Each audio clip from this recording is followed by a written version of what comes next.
రేవంత్ రెడ్డి మెదక్లో తప్పుడు script చదివారన్నారు Medak BJP MP అభ్యర్థి రఘునందన్ రావు. మెదక్ అభివృద్ధికి కేంద్రం ఇచ్చిన నిధులు నివేదికను రేవంత్ రెడ్డికి కొరియర్లో పంపించానని తెలిపారు. మెదక్ నివేదికే హరీష్ రావుకు రేవంత్ రెడ్డికి సమాధానం చెబుతుందని చెప్పారు. మత కల్లోలాలు చేయడం బీజేపీ సిద్ధాంతం కాదని, కాంగ్రెస్ మేనిఫెస్టో వెనుకున్నది మావోయిస్టులు, అర్బన్ నక్సలైట్లు, సోకాల్డ్ వాదులని విమర్శించారు. మైనారిటీస్ అని చెప్పిండు, దాన్నే మోడీ గారు తెలుగులో చెప్పారు. కాంగ్రెస్ పార్టీ గెలిస్తే ముస్లింలకే ఈ దేశం లోపల మొదటి హక్కు ఉంటుంది.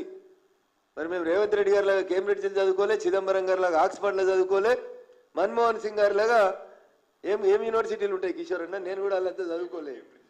ఆయన కూడా కేంబ్రిడ్జ్లో చదువుకున్నాడు. మేమంతా చదువుకోలేదు కానీ అన్న, first claim to minorities, this is the statement of the then prime minister mister Manmohan Singh.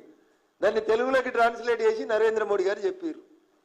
మొదటి ఫలితాలు, మొదటి ఫలాలు మైనారిటీలకు ఇస్తామని మన్మోహన్ సింగ్ గారు చెప్పారు. దాన్ని మేము తెలుగులో చెప్పినాం. ఎందుకు ఉలికి పడుతురు? జీవన్ రెడ్డి గారు, రేవంత్ రెడ్డి గారు మాటలు నమ్మకూరి. ఏమైనా అవకాశం ఉంటే రాష్ట్రంలో వ్యవసాయ శాఖ మంత్రి ఏమని తీసుకో, మంచిగా ఉంటుంది. ఇంత ఎమ్మెల్సీ పదవి ఉంది కదా, దాన్ని కాపాడుకోమని చెప్పి వారికి కూడా తెలియజేస్తూ, మన్మోహన్ సింగ్ గారు ప్రధానిగా ఉన్నప్పుడు ఒక మాట చెప్పిండు, first claim should go to the minorities. Manmohan Singh గారు చెప్పిండ్రు, భారత ప్రభుత్వం ఇచ్చేటువంటి వాటిలో all the first claim should go to the minorities అని చెప్పిండు. దాన్నే మోడీ గారు తెలుగులో చెప్పారు.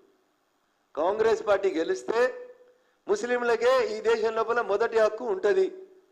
మరి మేము రేవంత్ రెడ్డి గారి లాగా కేంబ్రిడ్జ్లో చదువుకోలే, చిదంబరం గారి లాగా ఆక్స్ఫర్డ్లో చదువుకోలే, మన్మోహన్ సింగ్ గారి లాగా ఏం యూనివర్సిటీలు ఉంటాయి కిషోర్ అన్న, నేను కూడా వాళ్ళంతా చదువుకోలేదు. ఆయన కూడా కేంబ్రిడ్జ్లో చదువుకున్నాడు. మేమంతా చదువుకోలేదు కానీ అన్న, first claim to minorities, this is the state.